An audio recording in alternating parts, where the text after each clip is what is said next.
Hello, what's up guys? How are you everyone? I hope everybody is well. Today I have one Toyota Fortuner 2023 model, and in this car I will show you where is the location evaporative emission control purge valve, evaporative emission control purge valve, okay, and fault code P0443, and this is the fault, and I will show you where is this purge valve location.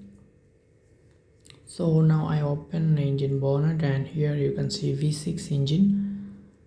Okay,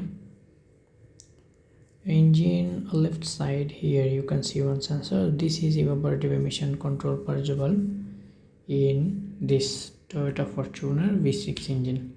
Okay, this is the sensor. Thank you. If my video helpful for you, please subscribe my channel.